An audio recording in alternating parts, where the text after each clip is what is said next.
First, I thought we would briefly go around and introduce ourselves and kind of talk a little bit about the projects that we're working on, just to give a little bit of context to library publishing. So while I'm blithering, I may as well just continue and go first. So I work at the University of Edinburgh Library, and there I manage a open access journal hosting service, and it's for academics, students, and external partners. So open access, for anyone who doesn't know, it's content such as journal articles that have been made free to access under a Creative Commons license. So I'm sure if any of you are students or researchers, you kind of know the frustration of needing something and it's behind a paywall and your library doesn't have a subscription to it. So open access removes those barriers, basically. Currently, we host 26 journals on our platform, and we've got 6 more in the pipeline. And the remit of my role is managing and ensuring that that service runs very smoothly. So that is my job in a very small nutshell. Ailsa, would you like to talk about what you do? Yeah, that's great. Thank you, Rebecca. So my name is Ailsa Stewart. I make zines, but I'm also a steering group member of the Edinburgh Zine Library. I've made zines for a number of years now and have been involved in the kind of cataloguing and things that go alongside Edinburgh Zine Library, as well as some events and things. I also do like freelance zine workshops. In my spare time too, I work at the National Library of Scotland's Moving Image Archive, so out in Kelvin Hall in Glasgow. And so I kind of, my experience is self-publishing, but also the kind of what it's like working within an archive as well. Yeah, that sounds really interesting. I like the kind of self-publishing aspect of it as well, and how that links into library publishing. Barbara? Hi everyone. I also work at the National Library of Scotland, so but in the Edinburgh office up in Longmarket usually, but from home all the time at the moment.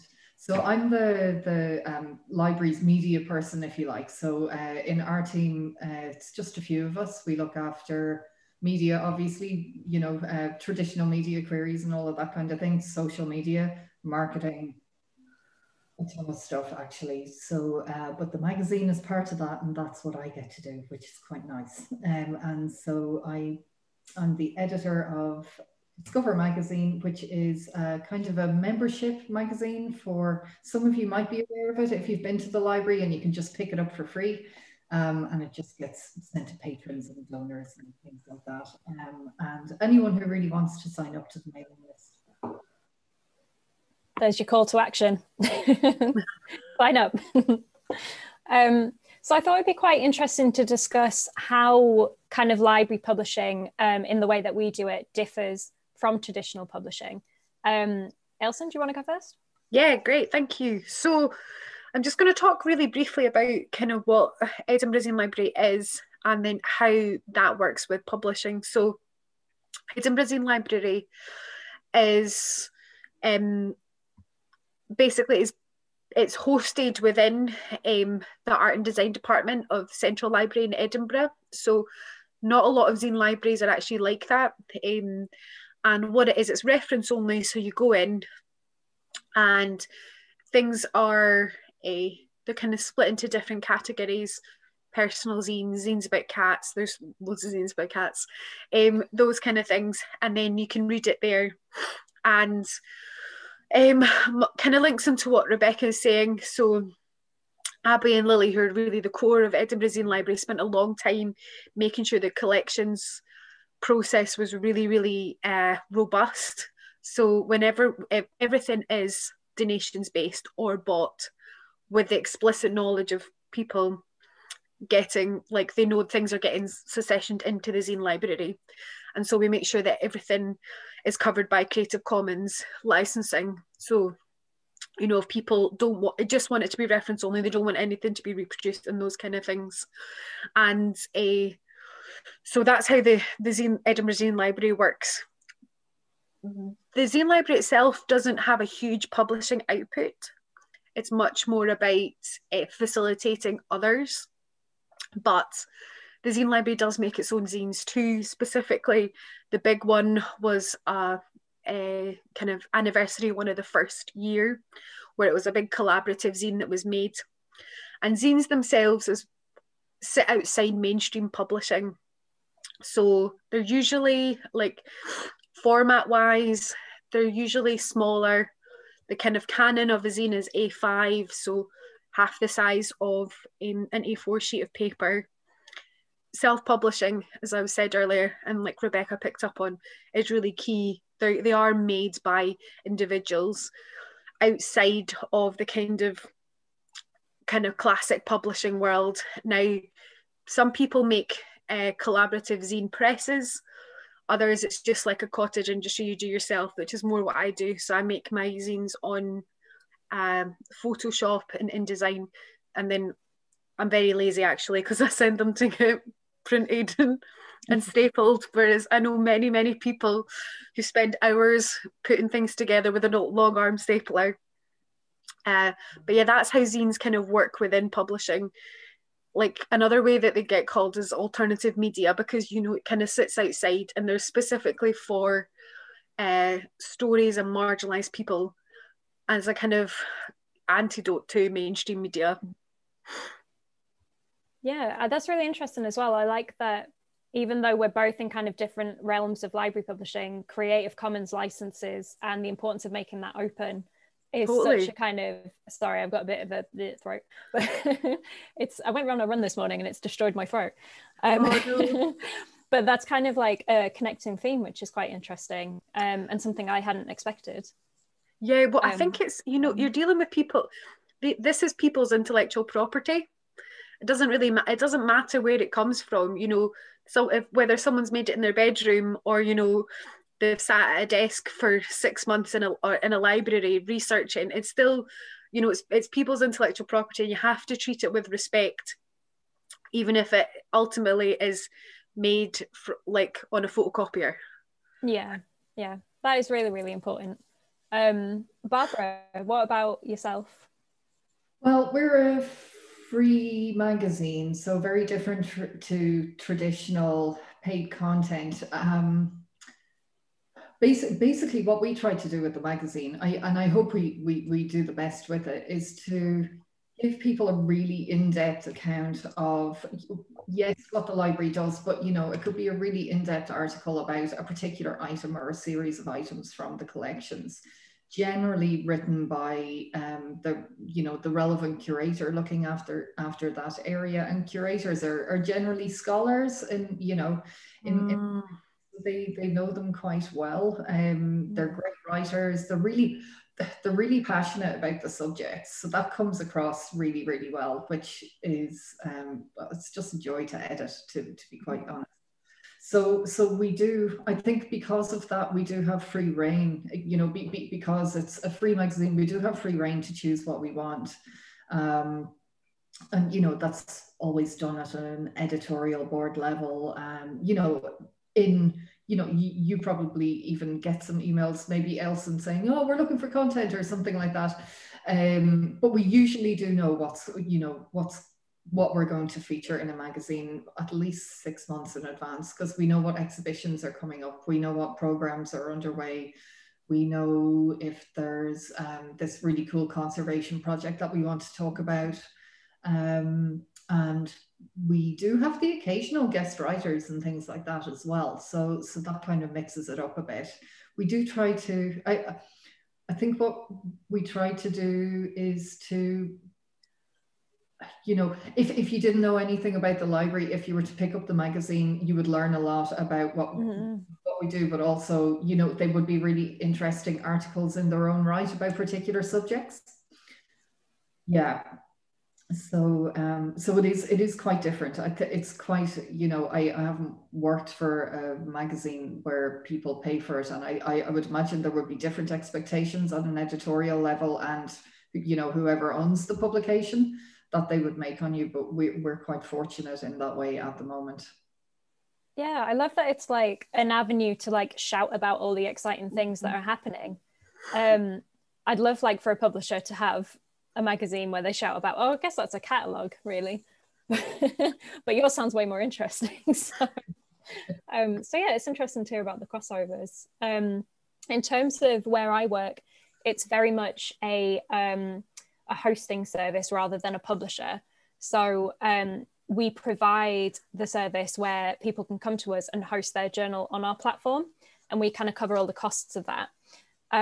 We also give them a system where they can manage their workflow, you know, straight up from submissions, peer review, copy editing and production. And on top of that, we offer technical expertise, DOI allocation, registration with Crossref. I have a list which I'm looking at because it's quite extensive, but I'm not going to read all of it.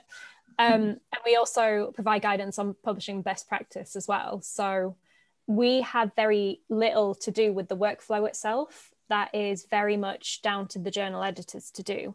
And I think that's kind of one of the big differences. Like, we don't chip in on that. We have nothing to do with it at all. It's entirely up to them, and technically their college or school is the publisher rather than the library.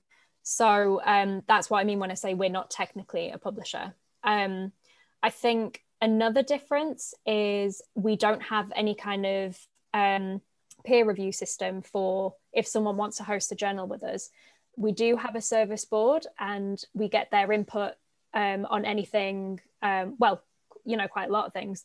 But in terms of actually accepting a journal, because the service is there to support staff and students, we can't then say, yes, we'll do your journal, and no, we won't do your journal. So we try to remove barriers to publication for, you know, our staff and students. So I think those are kind of the two biggest differences. So I feel like a hybrid publishing librarian. So it's like when I took the job, I started in lockdown last year. I was like, oh, I'm a publisher. And then I got there and I was like, oh no, I'm a librarian. Ooh, this is nice. Where's my cardigan? Because everyone's got a librarian's cardigan. Well, Yep. no, We should have coordinated. But yeah, that's why I say I'm a librarian that specializes in publishing. So yeah, it's a little bit of both, and I think it's a bit of a hybrid in my case at least. But I think we kind of briefly talked about the different roles within kind of publishing. So I'm wondering, are any of those roles kind of missing in library publishing, or are they a bit different, or is one more important than usual? So Barbara, do you want to start on that one? Sorry, say that again, the different roles in... Yeah, so there's like sales, marketing, editorial, production. Yeah, no problem. So many. Yeah, well, I suppose, well, actually, I'm the only person in the team who actually works on the magazine. So what we do, though, I must say, it's not me who like makes the whole thing. And, you know, we do work with a company. So there's a publishing company called Connect Communications who has our contract, and they're fantastic. They're mostly former journalists and things like that. So they know exactly what they're doing.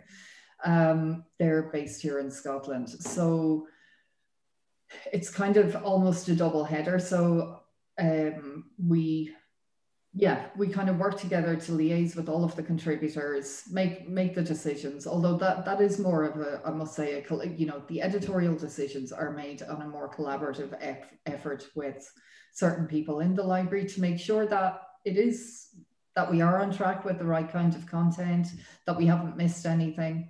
But when it comes down to it, it's pretty much just me going over the text, sourcing the images, asking people for images and all of that kind of stuff, and then farming it off to Connect to put it together. And then I basically ask, but sometimes you have to beg. We're very busy. I have some favorite proofreaders. You know, those people are gold dust, actually. And they work in a range of different areas, but you know who's great. And so, I often involve them as well at the last minute, just to make sure everything's okay. But it's a very, you know, it's contained to the one role. There isn't a number of us working on it, unless, of course, you have a curator who's contributing a piece or something. Then, yeah. So you are editorial, marketing, production, and sales, and you are everything. Yeah, and because it's a free magazine, I think it is a bit harder to actually kind of sell it. I know that sounds weird, but free things, people can go, maybe it's not the best quality or something like that. You know, if it's free to pick up rather than if it was £1, I do wonder if we were to do something like that, if people would chuck a coin in a box or something to pick it up.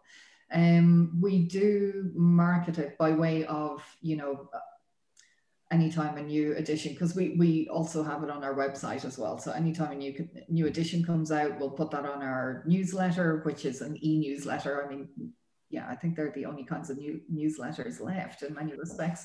An e-newsletter and social media, you know, and various channels. But really, it's something I'd like to actually look at, and I've been reflecting on this year, is working on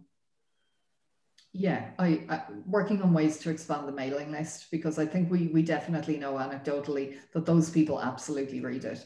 The people who pick it up, not entirely sure. We can't exactly follow their behaviors. No, but yeah, I hadn't thought of that. It's harder to kind of gather metrics on kind of print copies. But that's really interesting. And it seems like another kind of thing we have in common with library publishing is small teams, because I too am editorial, production, marketing, sales, in terms of providing guidance in these areas, at least anyway. Because as I mentioned, a lot of that is down to the editors themselves. And it's so interesting that you spoke about free content, and trying to market that is different. And I've had the exact same experience. I think with open access content, there has in the past been a barrier of a kind of perceived low quality, or not as much has gone into the process behind it.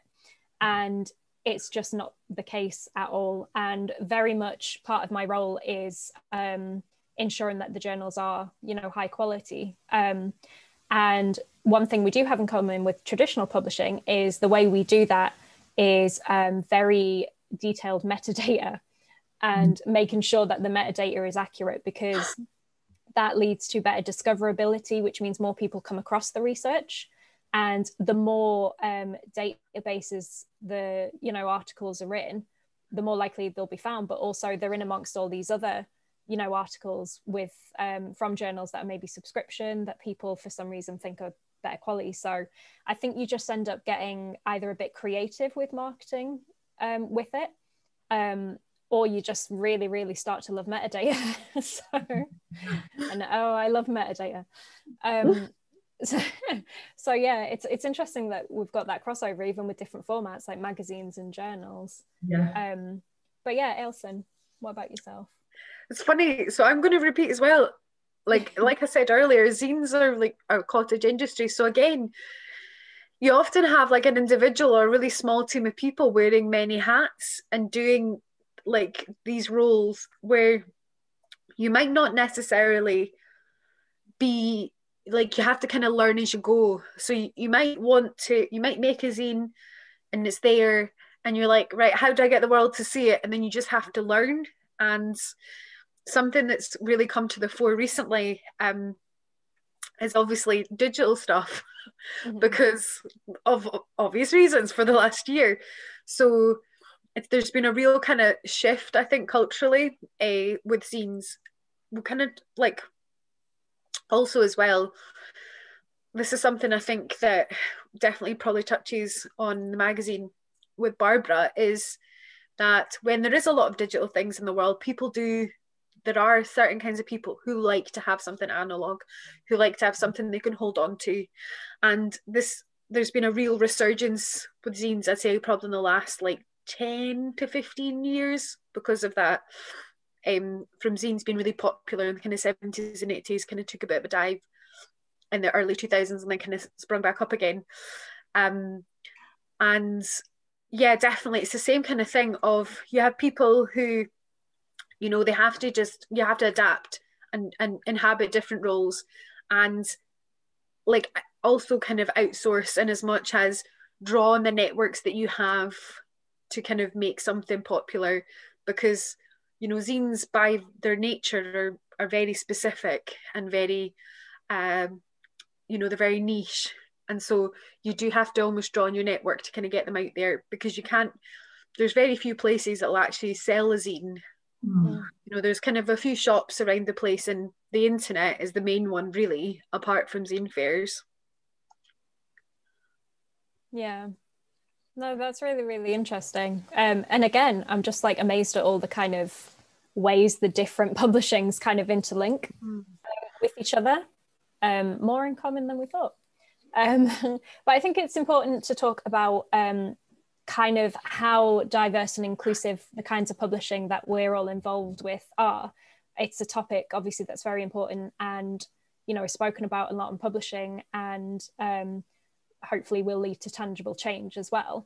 So I just want to talk about a little bit about that and whether any strides have been made, and kind of if we think any more can be done. I can say for myself, with open access, it very much aims to be inclusive by removing those barriers to access. For example, a diamond open access publishing model, which is what I work on, you don't pay to submit to the journal, you don't pay to publish with the journal, and you don't pay to access the content that is then published. So it is completely open. But however, it is predominantly online only.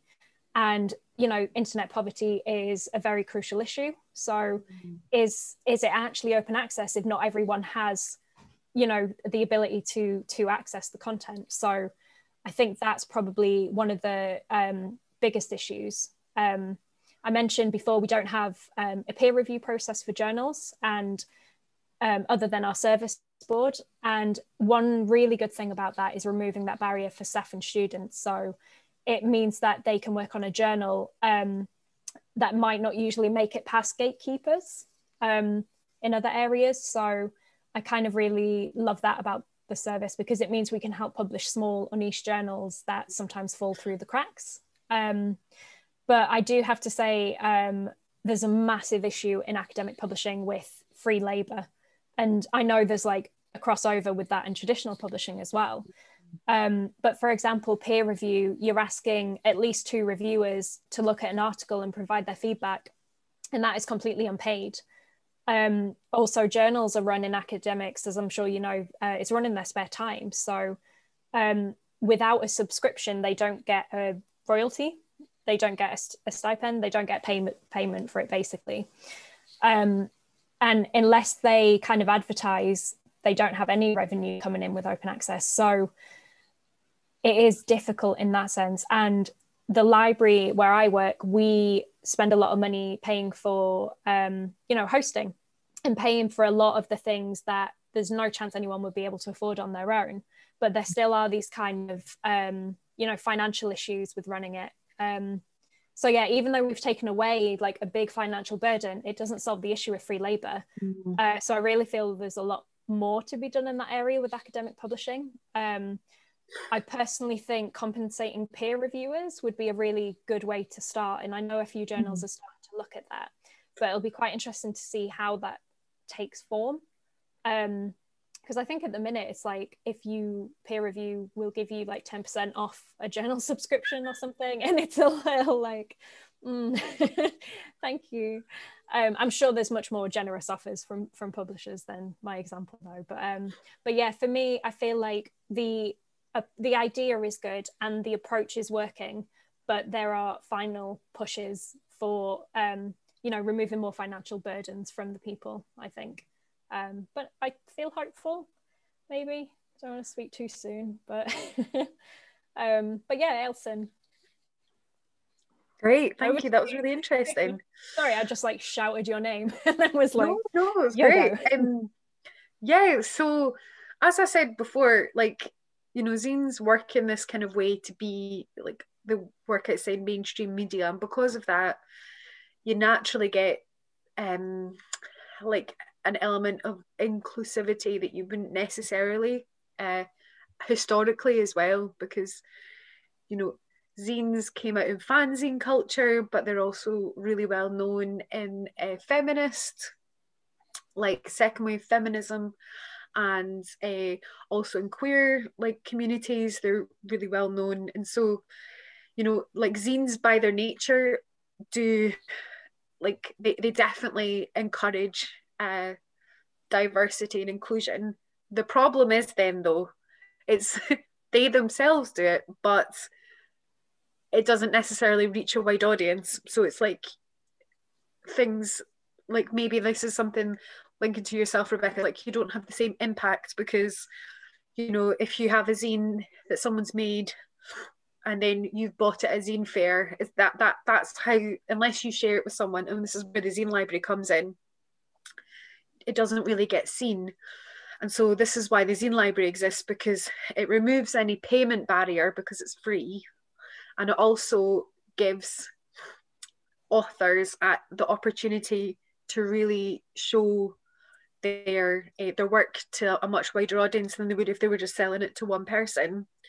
And I think as well, like zines are starting to get collected into kind of more mainstream collections. So like the Welcome, the National Library of Scotland, they've collected zines for ages now.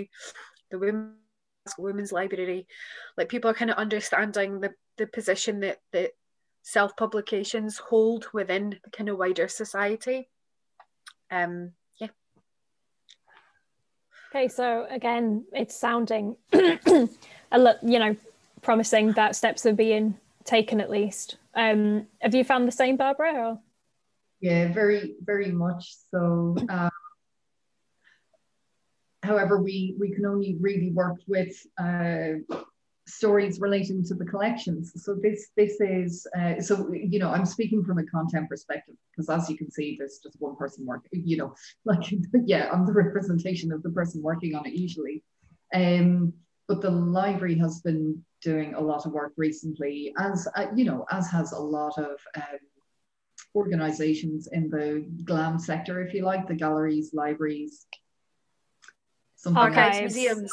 Yay! Yeah, we should have opened with that. We're all GLAM. But you know, diversity and inclusion is a huge push in organizations, which is great actually. And we're already starting to see a bit of a shift in some of the content that we're able to include in the magazine. So, for example, the last one that we put out in winter 2020. Time is completely relative right now, with the pandemic, so it could have been a year. What is time? I know. So, winter 2020, available to have a look at on our website for anyone who might be interested. It's in PDF. So, but yeah, it's a really great edition, I think, simply because of the kind of broader range of content. So, for example, you know, one of the news stories makes a call for emerging writers to apply for a commission to respond to the year 2020. The way we advertise that, for want of a better term, and definitely in terms of the channels that we used for that to reach emerging writers, was we are looking for underrepresented voices. We were very clear about that.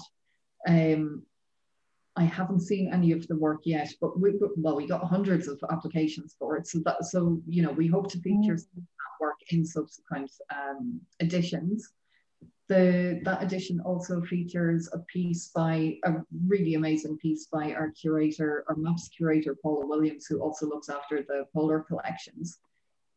And we spent, I think, about 10 years looking for, so, you know, she looks after collections that you would have a lot of adventurers, famous climbers, you know, people who really traveled the earth when the earth wasn't so travelable, if that makes sense. They really were pioneers in this area. And some of the collections that came to the library did not include any women, even though they existed, nor their writing, nor their diaries, none of the work that they did. So Paula, you know, really delved into the collections and of course found them because they did exist. And so a forthcoming exhibition, when we do open, will feature these pioneering women, basically. It's called Petticoats and Pickles.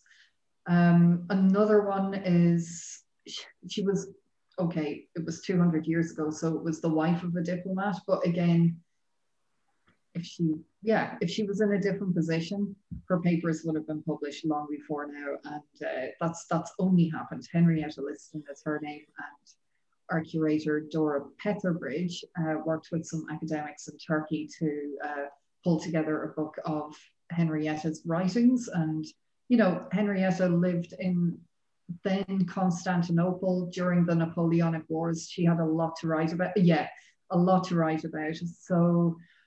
And but if she was a man in a different position, those writings we're pretty sure would have been published by now. But at least they are now, which is fantastic. So it just kind of shows where we're kind of working towards in the library. There's a big push to uncover the silences in the collections, and these two are examples of that, I suppose. So kind of we're nowhere near perfect. Baby steps, and it's a long-term program of work. Really exciting one, actually, and a real pleasure to find some of those stories that traditionally would not have been told some years ago. Yeah, definitely. And again, it's great that you get to shout about it in the magazine, which I'm definitely going to look up online. I was going to say I'm going to pick it up, and then I realized no, that's not going to happen for a while, but I'll look it up online. I just wanted to note that we have a attendee who works in academic books publishing, and they mentioned that they compensate their peer reviewers for books, which I think that's great to point out when people are doing it properly. So I wonder if the difference is there's more journal articles published than there are books, so maybe it's like a volume thing. But no, good news, love it. So I think next, we talk a little bit about readership and whether we think that's kind of different to traditional publishing, if we can kind of benchmark it at all. So Ailsin, do you want to start? Yeah, sure. So, again, as I said before, zines are quite niche, and you're very much like when you're making them, you're expressing your kind of inner thoughts and ideas and things, and then you're hoping that someone else also thinks that and may want to buy it or at least look at it and talk to you about it. And because of that, it's a bit more difficult to find a kind of ready-made readership, and readership is really, it is quite Spartan. Having said that though, like the zine community in Scotland and across the UK and the world at large is very, very it's full of camaraderie, and people like look out for one another, and there's definitely like people swap zines across miles and all this different kind of things. So like it can be there, it can very much be like shooting up a flare in the sky and then someone noticing it and it being that kind of way. More kind of informal networks. So zine fairs, when they could happen, were a big thing, and people would come across from all over. You'd have a couple of days of, selling at a table or going to events or things like that. And that's really where a lot of things activity would happen, and there would be a lot. Or as I said before, online, like that's really come to the fore recently.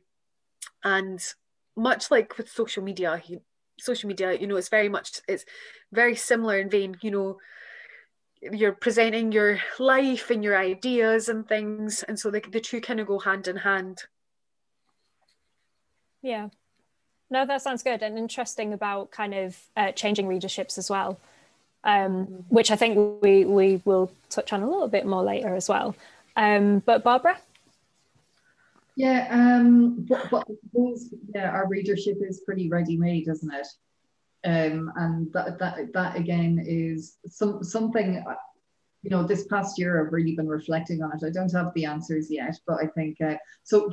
For I'll talk about the circulation first. Actually, perhaps might be best. So in any given year, in a normal year, I don't know if we'll get that kind of year.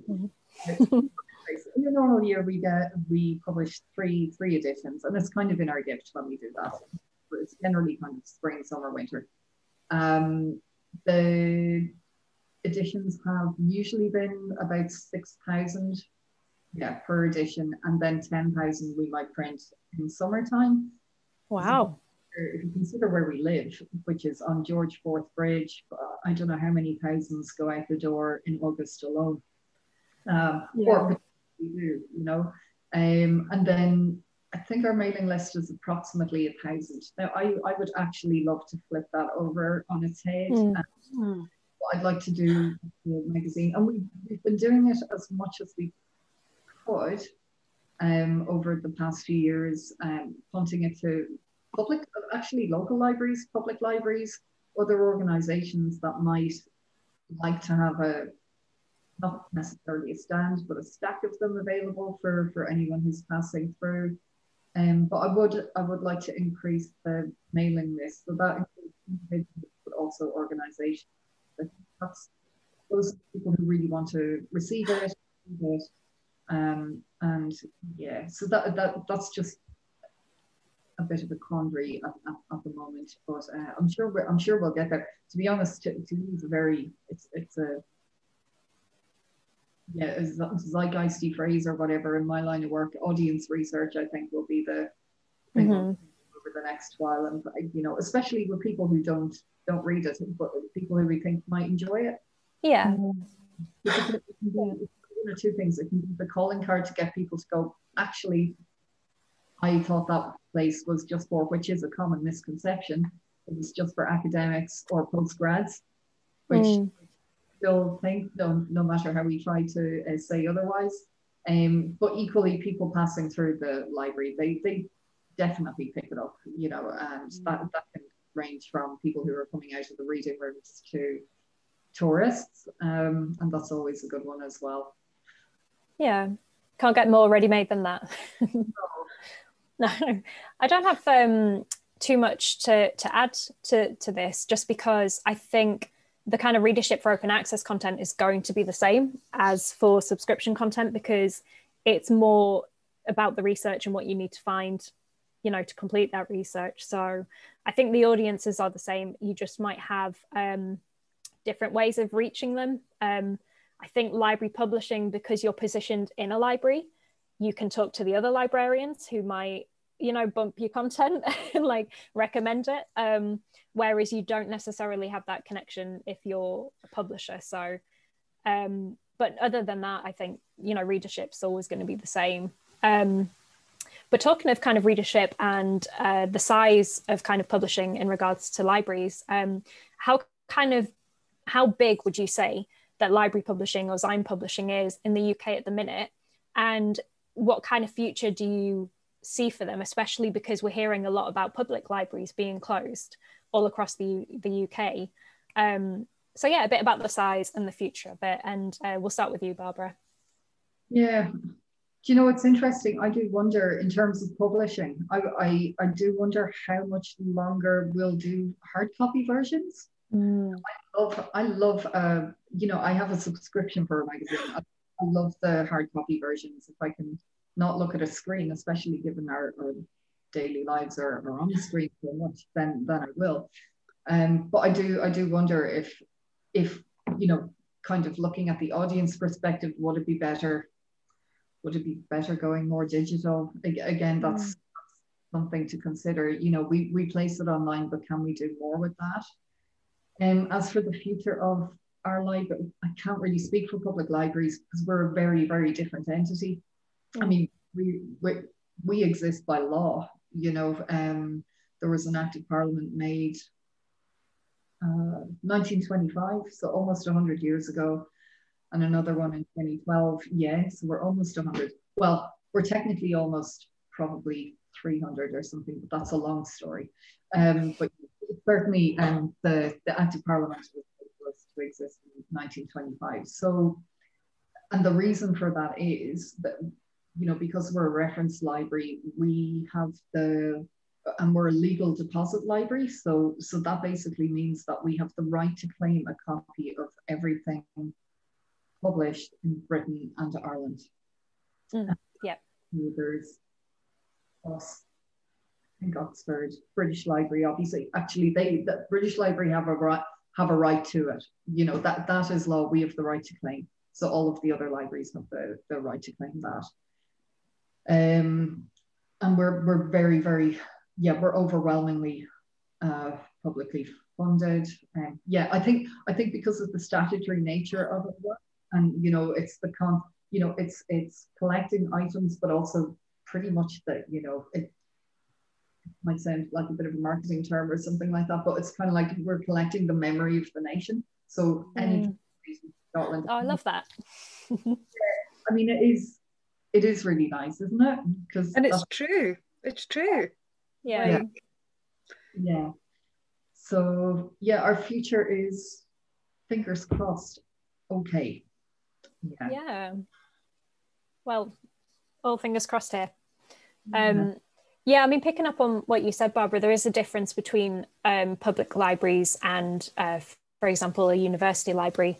And even though there's not necessarily a threat of closure, there's always library budget cuts. It's very difficult to be able to do everything you want to do and achieve everything you want to do, because you need to spread that budget out to do as much as possible to support staff and students. So, and I think that's kind of common across the board with university libraries. In terms of library publishing, it's definitely growing.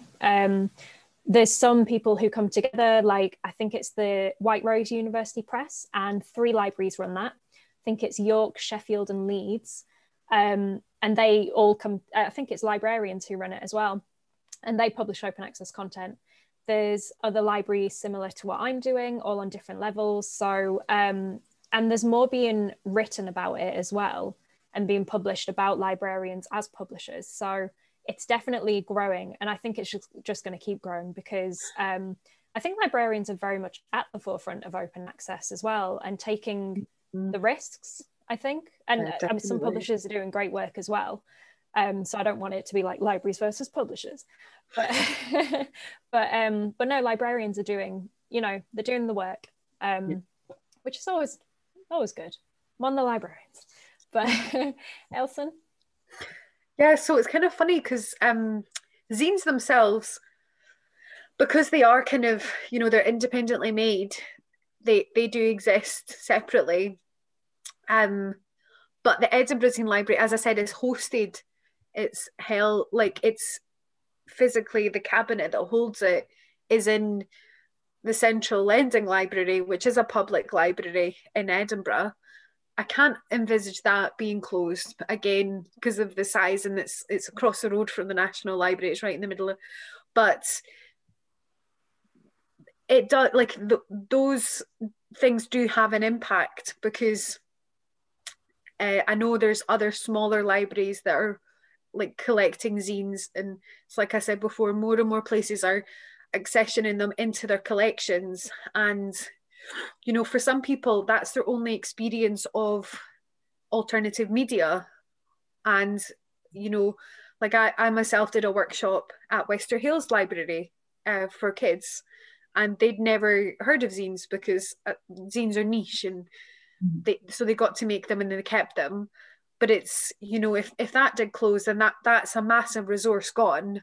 And I think it's like what you said, like libraries are these kind of conduits. So they hold this space that's not necessarily just about lending books.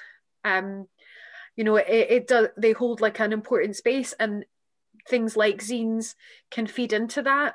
And so while I do, like, zines, as I say, work, like they themselves are separate, I think they work quite closely with libraries, because they give like a different facet to what can be made and how people access publications and how people access literature.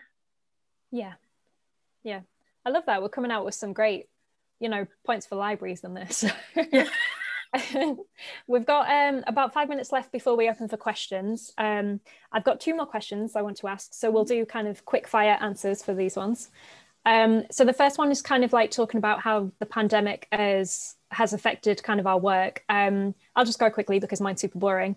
I don't think it has. As I mentioned, I started in lockdown, so I don't know anything else other than what it is now in this role. but open access was very much moving research online anyway. So a lot of it can be done online. So it hasn't actually been too much of a change, I don't think, in my kind of area. Elson, has much changed for zine publishing with the pandemic? Yeah, it's massively. Yeah, I thought I might. Yeah, just when you have something that's so ephemeral and so like it's like hands-on, tangible, like it's just totally shifted. It's done, like the world's gone 180, it's all upside down. So things like, for example, Edinburgh Zine Library has actually been closed for a long time now, because of library building closures. And then when things reopened kind of last summer, autumn, we were still really, really cautious because of the nature of the zine library being very hands-on and also unmanned. And so you don't really know how to kind of manage with hygiene and things like that. I know Glasgow Zine Fest, that's coming up in April. This year it's all completely online. So last year they kind of, I think they kind of they basically had a massive rejig, and this year they're doing it over the whole month of April. Everything's online, and I think people are really now having to take stock, much like you said, Barbara, of being like, is this working? Is there other ways to do it? Because we still want to reach people, and we have to adapt. Yeah, it's quite big changes then. Yeah, massively. What about for you, Barbara? Day to day, not much, but the magazine certainly. So you know, because we know people won't actually pick something up because they're not at the building. However, come December, the edition I was referring to, I was like, do you know what, we have to do a really small run because there's just so much good stuff happening right now and coming up that we really want to talk about it and to let our loyal readers know about it. And anecdotally, I must say, it could be a result of lockdown or whatever, but we even have people tweeting about some of the content. Just referring to it, saying how much they enjoyed some of the art. That's awesome. Yeah, I know. I thought it was really, really nice.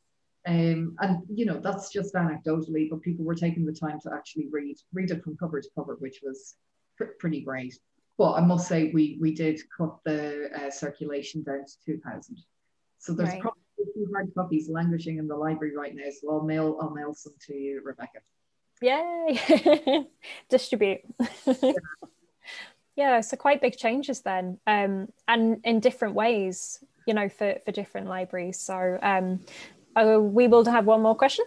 And again, we'll do a quick fire one. So why do you feel publishing in the way that you do is important? And we'll start with Ailson. Okay, I'm going to be fast this time. So I think zine publishing is important because, as I said, it gives people who don't have a voice a chance to speak. It amplifies that. It connects people in a way that you don't really get through mainstream publishing. It puts power into the individual's hands. It gives people a chance to just, talk about the things that they care about. Yeah, Barbara? Really quickly, I think the magazine, it arrived long before I joined the library. It's definitely tailored towards patrons and donors and other audiences, which are massively important. But I think what would be really important if we were to keep going for another 15 years or however long, because it's 15 years old. I'd really like to use it as a vehicle to reach some people who don't think of the library as a place that they could go to or feel welcome at. So that if we can somehow achieve that, with the library as a tool, with the library as a tool, the magazine as a way to help with that, I think that would be really good. Yeah, that would be awesome. Yeah, I mean, for myself, I feel very honoured to work in open access. I do think it's paving the way for a future where research isn't behind a paywall and there's kind of equity in access to information. And again, I don't think this has to come just from libraries. Publishers are doing it as well. But as I mentioned, I do feel like librarians have been at the forefront of, for all of us, we all have open content here, in common. So yay, rise of the librarians.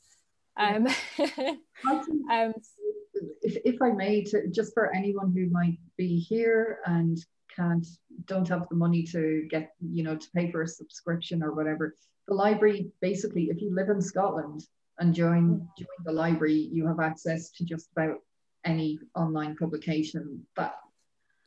So there is that there as well, just, for people who might not be students, or who just might need to access some really expensive resource or database or journal or something like that. Totally.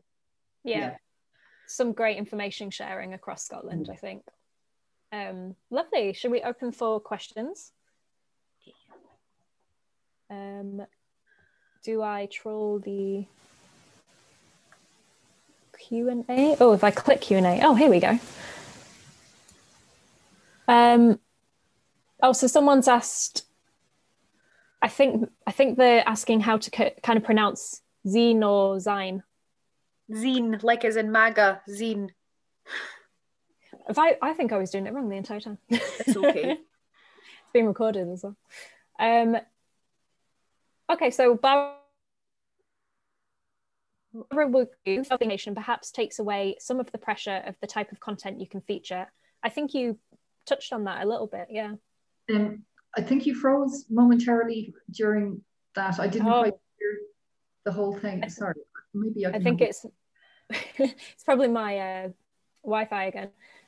With Discover being a free publication, do you think that takes away some of the pressure of the type of content that you can feature? Yeah, I would say so. I haven't, as I said previously, I haven't worked for another one that, for let's say a publication that needs to make money, but it is within our gift. Although, the magazine is on behalf of an organization as well. So it's not like, completely free reign. It kind of needs to tell the story of the library and its collections to a degree, but in the most creative and most useful way for readers, and, so long as they're actually entertained by some of the reading as well. Nothing like a great feature article. I think there is freedom. Good. Elson, we have a question for you. How are zine makers approaching digitization in zines? Because you touched on that this is now happening more with the pandemic, especially. But yeah, how are they approaching it? And are there any purists who feel that handcrafted zines are better somehow? Absolutely. Absolutely. Yes. There is a total divide. There's people who hate like online zines, and there's people who almost work exclusively in them. People sometimes host them like on websites, and you can have interactive PDFs and things like that. I do think so. If you're interested in zines, then two of the best places to go are the Edinburgh Zine Library website and the Glasgow Zine Library website, because both of them have content on that. They also both use online cataloguing, so you can actually get a little bit more info about the zines. The thing is, and just have a little Google, because there's plenty on the internet. What I will say though is that predominantly they are handmade. Like that's kind of the canon. That's where it goes. But there is definitely, I think, more scope for digital zines being made, and also for much like you get digitization within kind of like physical collections of zines being digitized. Oh, Glasgow Women's Library is another one that's got a really good zine collection. Awesome. Yeah, I've had a couple of zines, but I'm relatively kind of newish to the area. So when I moved to Scotland in 2017, I was like, well, this is amazing. Why don't I know more about this? So it's exciting to have all these different kind of libraries getting involved in hosting zines. Live hosting zines? Physical? No. Anyway. Barbara, we've got another one for you. Do you think the magazine has gone some way to keeping people connected with the library while they can't access it as usual? Absolutely. And that's, that anecdote that I gave where I'm getting the impression that people actually read it from cover to cover, that one December issue when we were closed.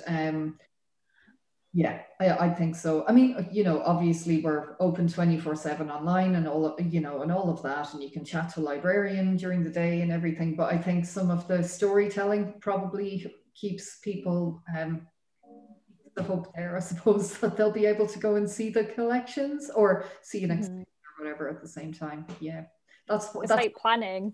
Yeah, I mean, that's why we did that edition. It was such a low print run, but we thought, you know what, we definitely have enough to say hello to our followers.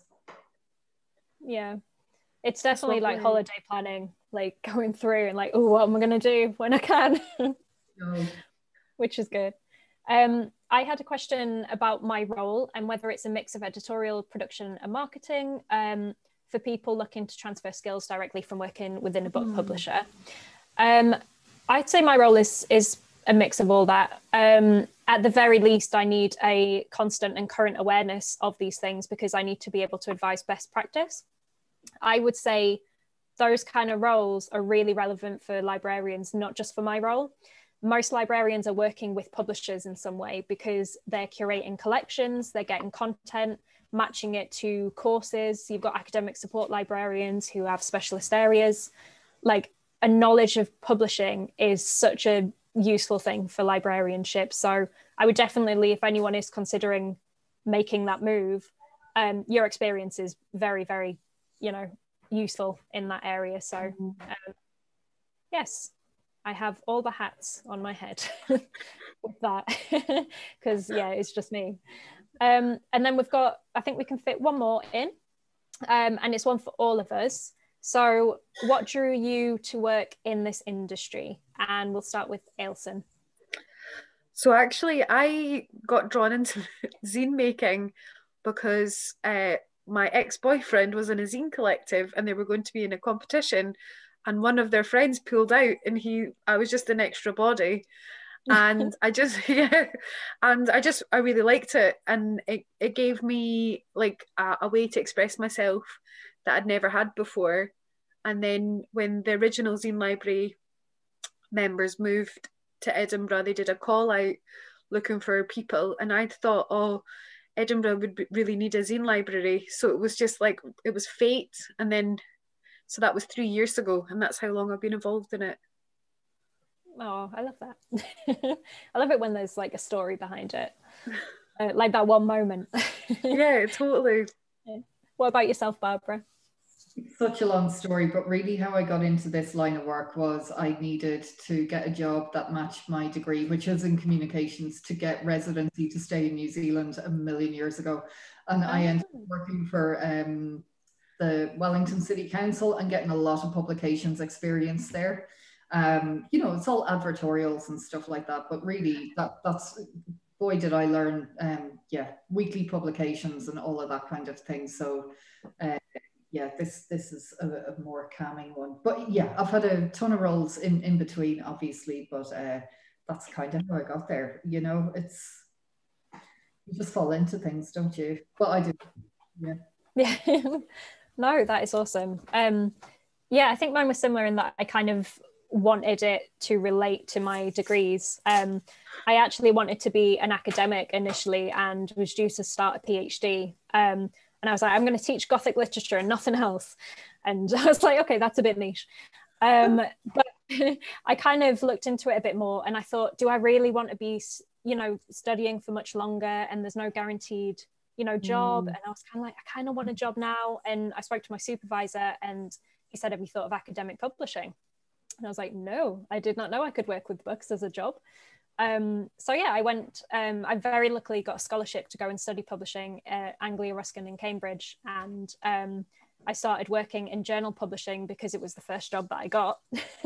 And I've been working in journal publishing ever since, and I absolutely love it. So I would advise everyone to don't kind of pigeonhole yourself in what you think you want to do. Do be open to new experiences, different kind of roles, because if it turns out you do want to go back to that, you can, but if not, you might just find a career that you still love. So I think that is all the questions that we have.